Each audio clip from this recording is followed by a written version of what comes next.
People see the evidence I'm pointing to regarding the flat earth, and some of them get it.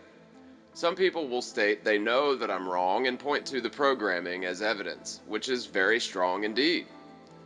But if responded to correctly, then that person is rational.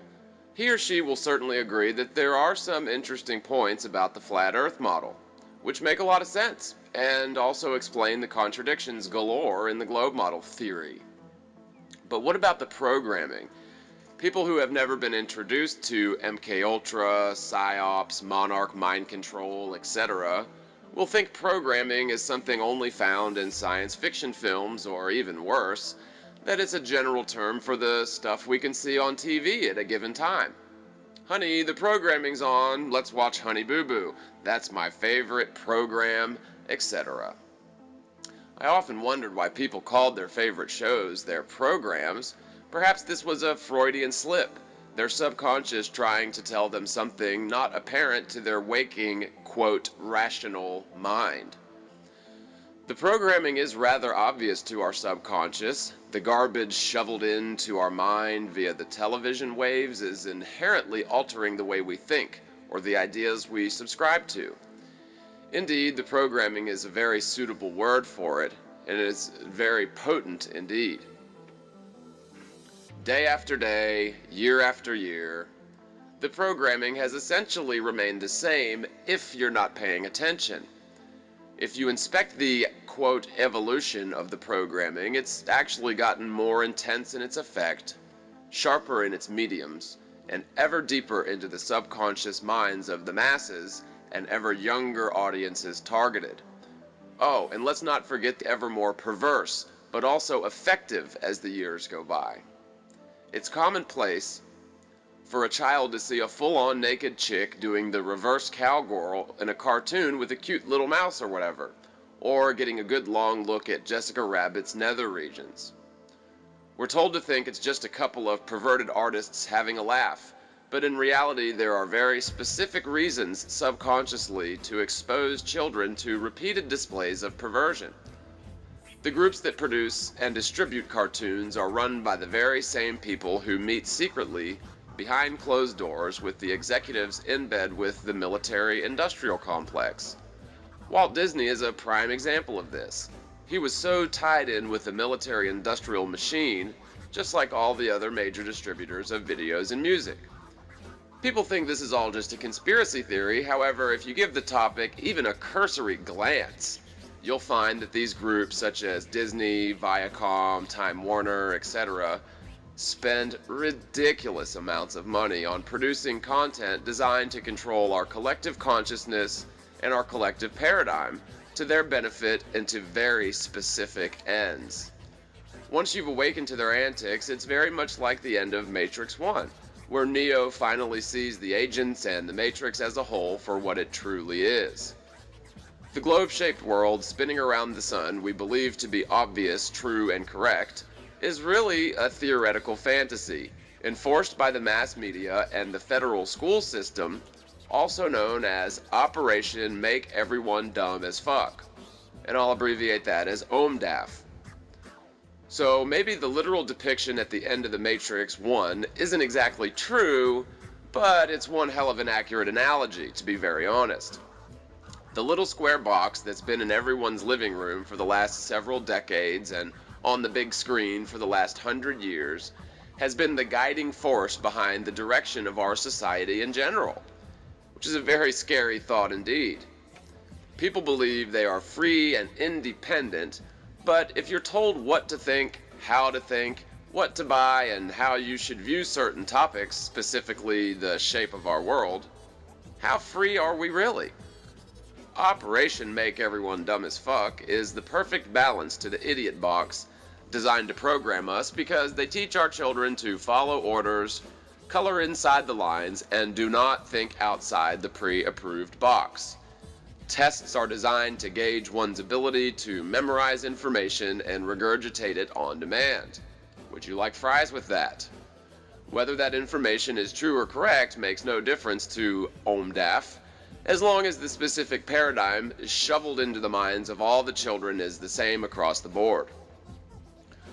So this programming that I'm describing has been an all-out assault on our senses since we were very young, and has increased in intensity, effectiveness, perversity, and callousness incrementally so that people wouldn't really notice the changes.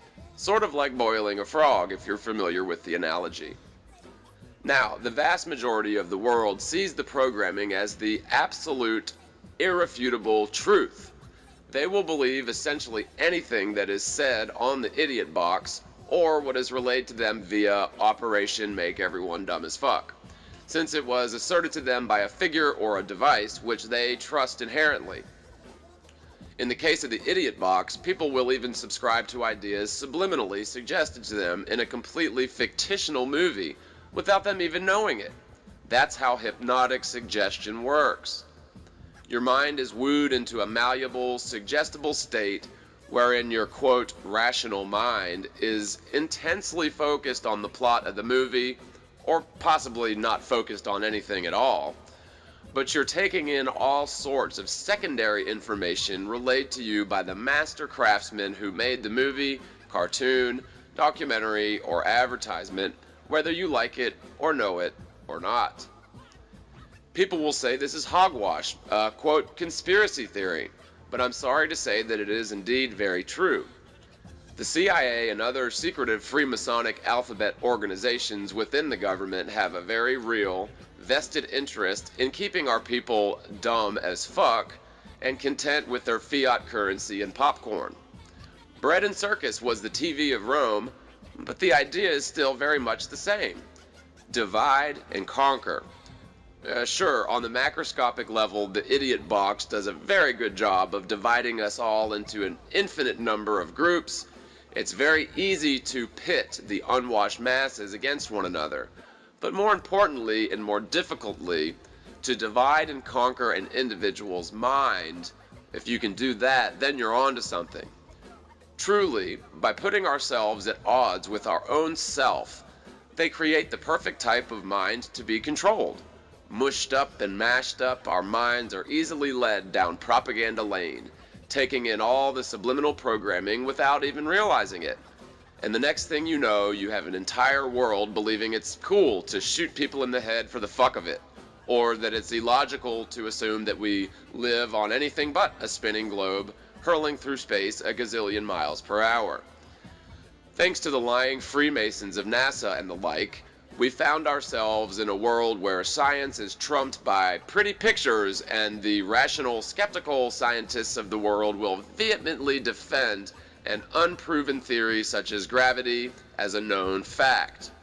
Certainly, scientists are far more entrenched into Operation Make Everyone Dumb as Fuck. They're at O.M.E.D.A.F 2.0 or higher education, while the average Joe of the masses is far more entrenched into the idiot box side of the programming.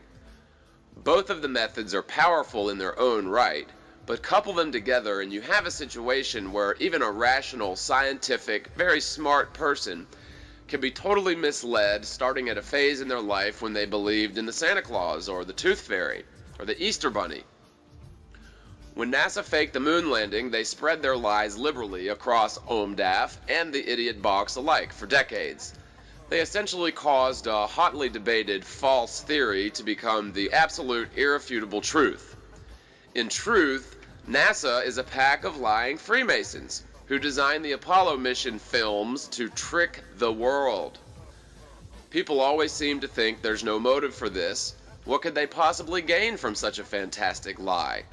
Why would the government want us to believe we live on an enclosed system with no escape, where they hold all the keys to all the power and we can simply stay put and that's it? Firstly, I should state that people in general are inherently good. They want to do the right thing most of the time and will tell you the truth under most normal circumstances. Most people love their children, their neighbors, and honestly wouldn't do anything to hurt a fly or deceive a child. Granted, those same people will tell their children that Santa is real and will probably smack a fly, but they were also programmed to do so and don't see the harm in it, so that's really a topic for another discussion. Suffice to say, if you do lie to your children about Santa, the Easter Bunny, or the Tooth Fairy, It's probably best if you tell them it's a game going in, it's not for real, and you're just doing it for fun. It's probably not a good idea to lie to your children for the duration of their formative years about something you know to be a total lie. The, quote, religious holidays have nothing to do with Christ or Christianity if you're a Christian.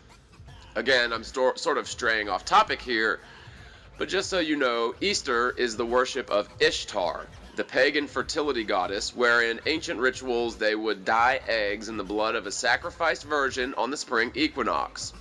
Just saying. But back to the topic, the spinning globe model, which we assert to our children as a fact, is actually a long series of lies that were designed to trick the entire world into believing we live on a finite enclosed system with literally no escape.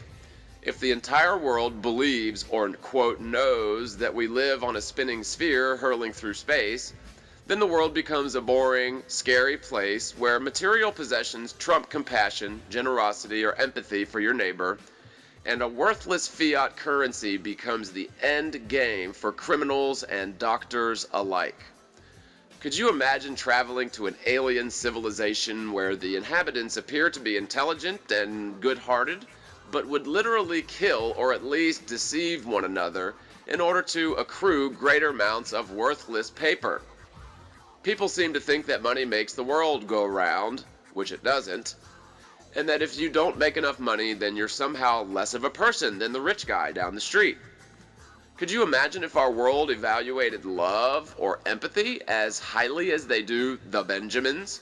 What a wonderful world it would be.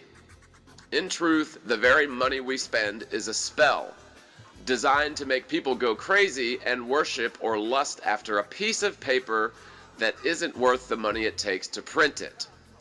People evaluate money above all else and essentially worship money. The day has come where you cannot live without the addictive, worthless spell called cash.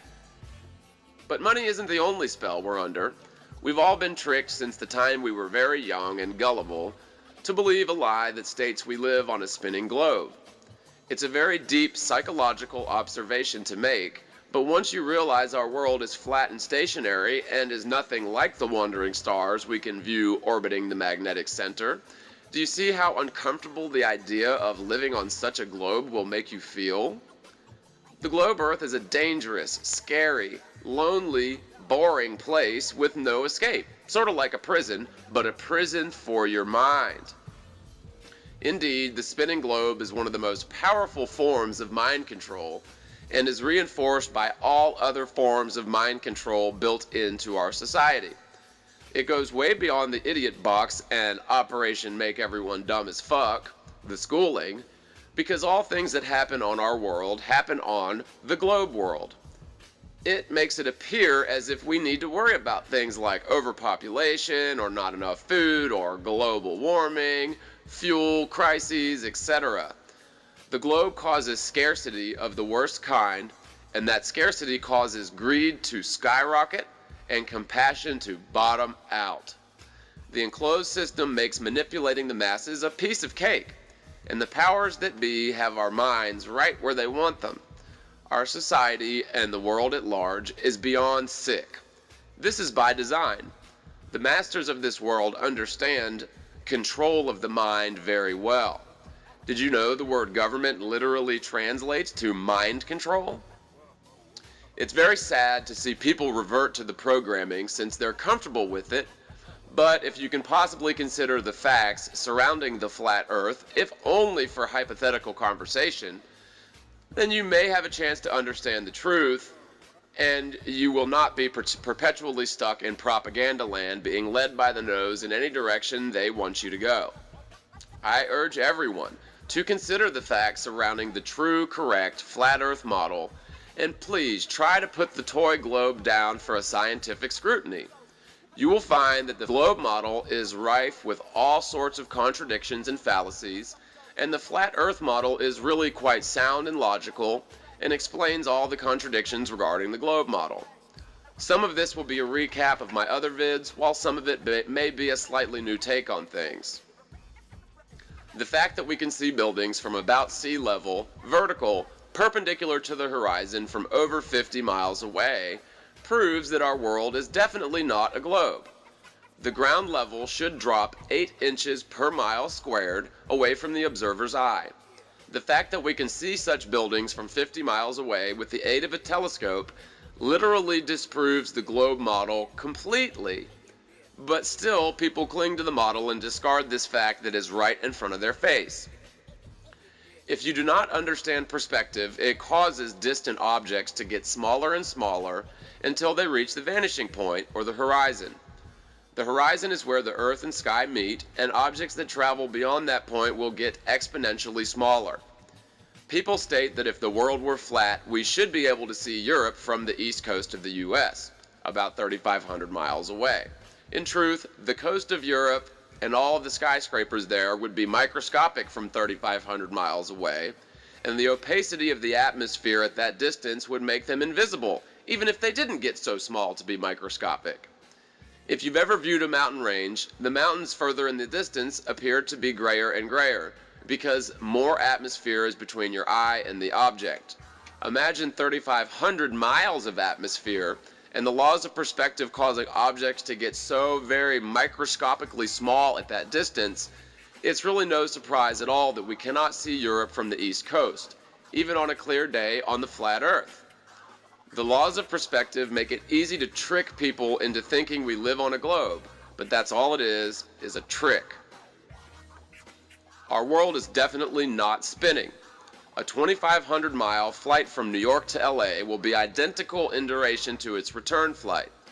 If you think about this logically, the two flights should be wildly different in terms of duration, if the ground below is spinning over 1,000 miles per hour towards the east. People will argue that everything is spinning in accordance with the Earth, right down to the molecules of air floating many miles above the surface. The fact is, a vacuum cannot exist next to a gaseous substance without something separating the two. So, by definition, the globe model is a fantasy where space is a vacuum adjacent to our atmosphere without anything separating the two. But back to the planes. Since this seems to be something people simply cannot understand without it being spelled out for them. If the westbound flight from New York to LA is spinning about 1,000 miles per hour eastward before takeoff, the instant the tires leave the runway and the jet engines begin to propel the plane west in the opposite direction of the spin, at what point does the plane break free of the eastward spinning lent to it by the Earth, with the tires planted firmly upon the ground? Never?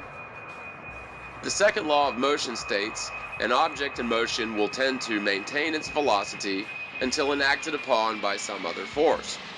With all due respect, wouldn't several jet engines attached to the plane count as some other force?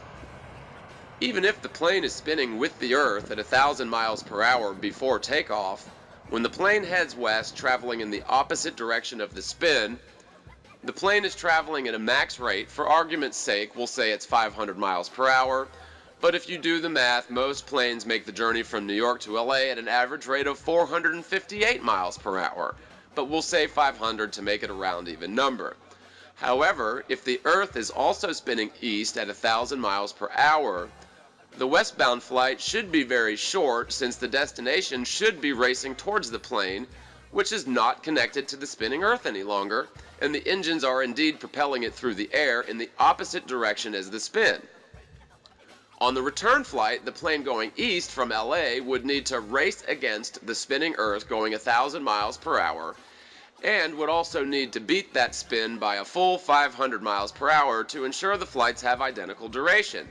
But wait, that's not even accurate, because an eastbound plane would need to do 1,500 miles per hour through the air to keep up with the spin and overtake that spin by 500 miles per hour. The westbound flight would actually have to fly backwards at 500 miles per hour in order to account for the Earth racing towards it at 1,000 miles per hour and ensure that the two flights have identical duration. The fact that the two flights are indeed identical in duration proves that the world is not spinning at any rate whatsoever. People will argue that the atmosphere is spinning with the Earth at 1,000 miles per hour to the east, which is totally asinine. These people must think that a 20-mile-per-hour westbound wind is actually a 980-mile-per-hour eastbound wind. Furthermore, the fastest wind ever recorded on the Earth was about 302 miles per hour in a tornado. The simple truth is there are no 1,000 miles per hour winds on our world. If that were the truth, then all westbound flights would have to fight against a 1,000-mile-per-hour headwind, while all eastbound flights would enjoy a 1,000-mile-per-hour tailwind. Again, totally ridiculous, since airplanes traveling in opposite directions will never experience such winds. Ever. People say they can see the curve of the Earth from a plane or a mountaintop. In truth, the horizon is totally flat and horizontal.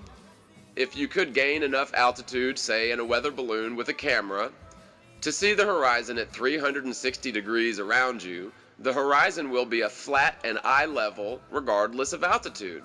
Now, it will appear as a curve, but that's because you're viewing a flat, equidistant horizon all around you, which will make it appear as an equidistant circle around you. So it looks like a curve, but it's actually a flat surface. Furthermore, from a weather balloon camera, the higher up you get, the distant horizon should drop lower and lower as you can peer further out as altitude is gained. Once you get several miles into the air, you should see the horizon well below your line of sight and not at eye level all around you. The shots from the International Space Station, or super high altitude jumps as well, all use fisheye lenses to make all straight lines appear to curve in all sorts of directions. This is trick photography and is designed to mislead you. If you view such footage using a regular wide-angle lens, you'll see that the horizon does not curve around a ball and is flat, equidistant circle around your point of view. We are microscopic when compared to the world, so we can only observe a small portion of it at any given time. The laws of perspective affect our horizon or vanishing point, regardless of altitude, but high enough altitudes we can clearly see that our world is not a globe and is also not spinning. Gravity was a theory dreamed up by Freemasons who wanted to trick the world into believing we live on a globe. They did not want to subscribe to the creation account in Genesis, and so they essentially proved God was a liar when they, quote, proved we lived on a globe. As a Christian, I certainly subscribe to the conventional globe model, in spite of the fact that it was in direct contradiction to the Bible. I did not alter my faith nor my scientific beliefs due to this contradiction, although it appears that I should have. I should point out that this contradiction in belief within my own mind put me in a perfect state for mind control. What goes up must come down is a law of physics. Gravity was a theory to explain why we're not flung from the Earth at over 1,000 miles per hour standing near the equator. If you could somehow stand atop a spinning sphere, or on the side of it no less, you would need something holding you down to the surface. Gravity is supposedly that force which pushes down on me with exactly 175 pounds of force near the equator, where I'm standing perpendicular to the axis, spinning over 1,000 miles per hour. Truly, that is a great deal of downward pressure, and it would need to be balancing me against the outward thrust generated by the spin of the Earth. I've pointed this out before, but you must realize that if you travel to the North Pole where you're standing parallel to the axis and not spinning at all, the amount of gravity pushing down upon me at the equator would literally squash me like a bug. We're talking about enough force to keep me pinned to the Earth, standing perpendicular to the axis and spinning over 1,000 miles per hour, remember? That amount of force would be overwhelming if we stood near the North Pole, where we're parallel to the axis and not spinning.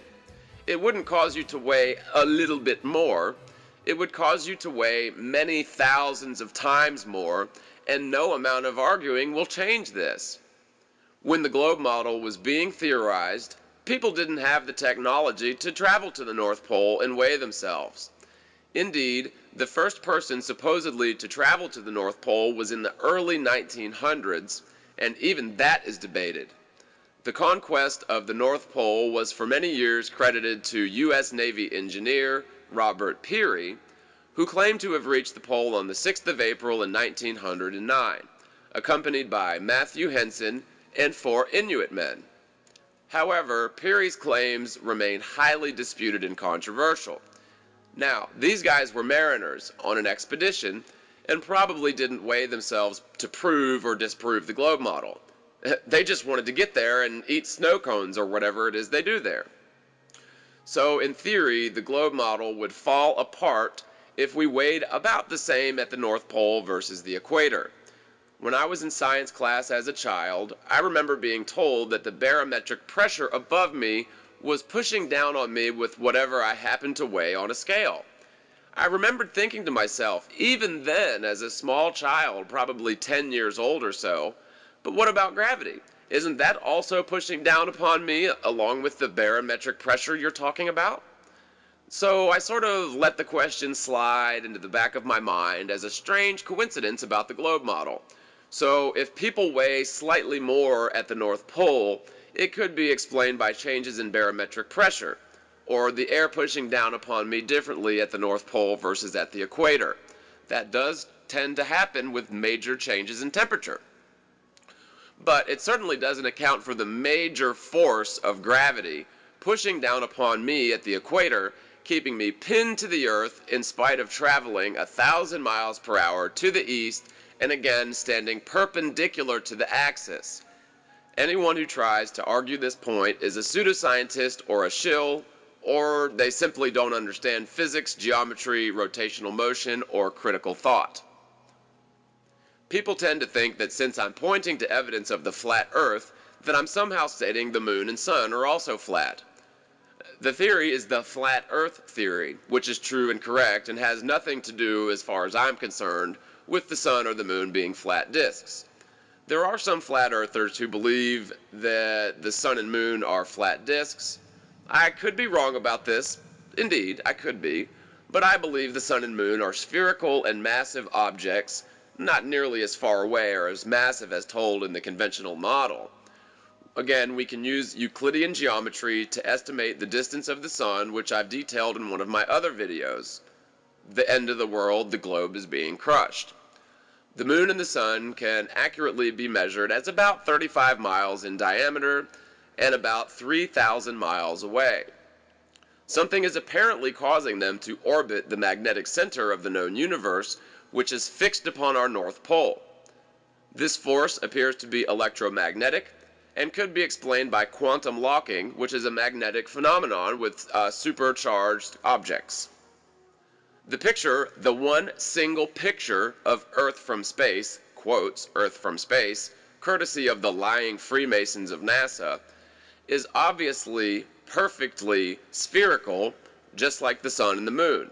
Now, modern science states that our world is definitely not perfectly spherical, but rather an oblate spheroid or even a pear-shaped spheroid. If that's the case, then why are the sun and moon perfect spheres? They too are supposedly spinning around in space, which makes the notion of oblate spheroids totally laughable.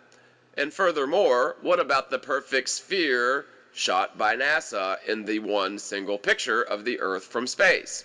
That was a perfect sphere, so that must have been a hoax, even according to Neil deGrasse Tyson. The sun and moon are indeed mysterious, but we can surmise that they are probably not flat disks. The only reason the world is disc-shaped at all is because the sun orbiting the magnetic center in a giant, flat, oscillating circle has carved out a giant disc shape in the infinite plane, which is covered by a very thick sheet of ice. Remember the last ice age? Perhaps the sun had a slightly different path than we currently see now, causing the ice to be a little bit more prevalent on the face of the Earth. Makes a lot of sense. A lot more discussion and scientific observation need to be done in terms of the sun and moon, but we can safely say that the flat Earth model doesn't necessarily mean that the sun and moon are flat disks. Our world is inherently different to what we can see in the sky. We are stationary, flat, and the magnetic center, which everything revolves around, is fixed upon our North Pole. The Idiot Box and Operation Make Everyone Dumb as Fuck have done an excellent job of removing creativity and rational thought from our society. If the idiot box and O.M.E.D.A.F repeat something loudly enough, and enough times, a total lie can become a quote known fact, and anyone who dares question the theories vomited forth by the mind control programming will be labeled as stupid, since everyone knows Jay-Z is the best rapper and everyone knows the earth is a globe. Everyone acts the same, dresses the same, talks the same, and worships the same thing: money and the programming and the idols on the idiot box. People worship celebrities or idols, which is the most ridiculous thing I've ever seen. However, it's the norm in a world full of mind-controlled sheeple, blissfully ignorant with the beer, bread, and circus, gracefully provided by the Freemasonic liars who control the public's mind.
People see the evidence I'm pointing to regarding the flat earth, and some of them get it.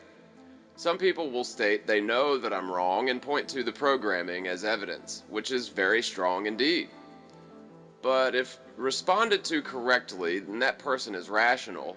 He or she will certainly agree that there are some interesting points about the flat earth model, which make a lot of sense, and also explain the contradictions galore in the globe model theory. But what about the programming? People who have never designed to control our collective consciousness and our collective paradigm to their benefit and to very specific ends.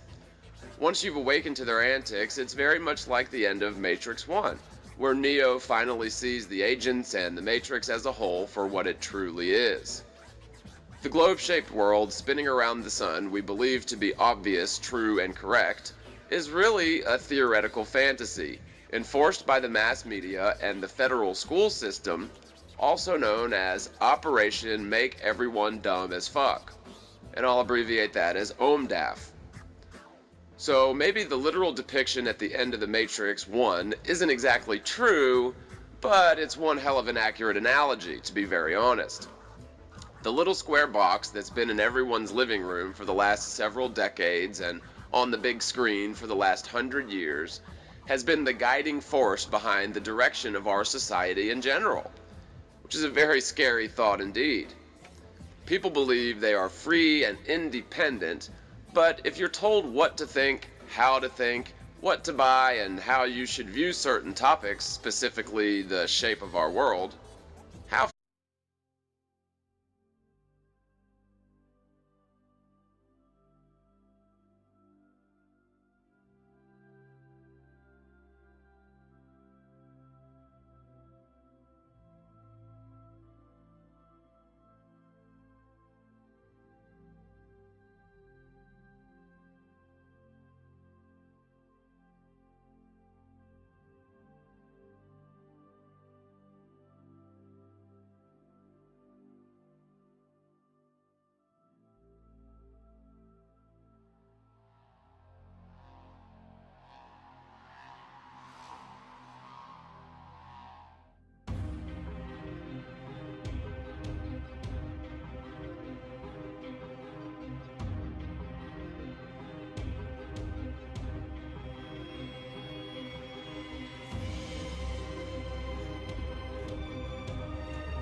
been introduced to MK Ultra, PsyOps, Monarch mind control, etc., will think programming is something only found in science fiction films, or even worse, that it's a general term for the stuff we can see on TV at a given time.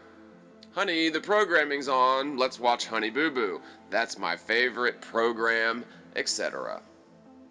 I often wondered why people called their favorite shows their programs. Perhaps this was a Freudian slip, their subconscious trying to tell them something not apparent to their waking, quote, rational mind. The programming is rather obvious to our subconscious. The garbage shoveled into our mind via the television waves is inherently altering the way we think, or the ideas we subscribe to. Indeed, the programming is a very suitable word for it, and it is very potent indeed.